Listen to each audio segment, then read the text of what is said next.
us. And what made you want to tackle the blues on this album? Because when I first heard it, I was like, this makes total sense. You doing a blues album. Thanks, Anne. I mean, I've had other reactions. Really? Yeah, What kind? definitely.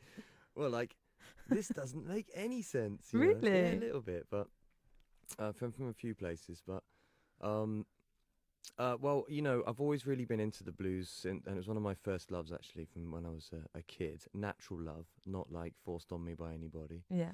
And for some reason, and I sort of dabbled with it on previous records. Like I did Wheels, which is a track on Perfect Darkness, which is like a bluesy track, and I did Hard Believer on the Hard Believer album, which is my kind of African blues kind of hybrid moment thing. But I needed to own it a little bit before I did a. That was my takeout from those moments, is that, okay, you do own it, this little folky blues thing, but when you're ready to fully own it, Then and you the do voice an has got a album. lot older over the years, all the gigging and touring flights. Yeah.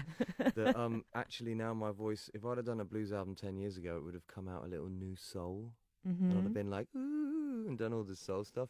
But now it's nice and grimy and old and weathered and beaten, and it kind of sounds, it was such a pleasure doing this record. I got to say, I loved it. It was so easy to do for Yeah. me. I just loved it.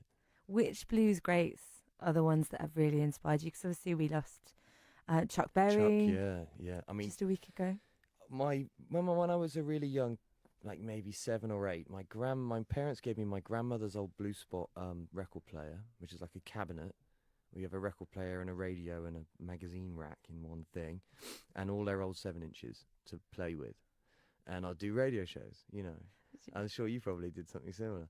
And out of all those 7 inches, 3 of them I loved more than any others, completely naturally. And one of them was Little Red Rooster by the Rolling Stones, bluesy. I'm the Walrus by the Beatles, trippy as hell. Yeah. And No Particular Place to Go by Chuck Berry, which was about a car. It's about being, obviously you listen to it as an adult, you're like, I get it now. But when you're 8, it's just like, it's a cool song about a car. And,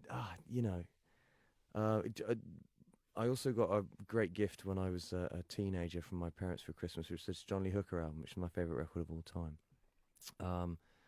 Where called That's My Story, where it's all recorded in one session, pickup band, doesn't need to change keys, counts whatever he likes. It's very raw and very real, and like I got super inspired by that. Yeah. How loose it all was, and how emotional and real it is, So I'm not going to sing about the delta, and I'm not going to sing about the river and stuff like that. So when I did it, it had to be my thing, my story, and not trying to do a pastiche.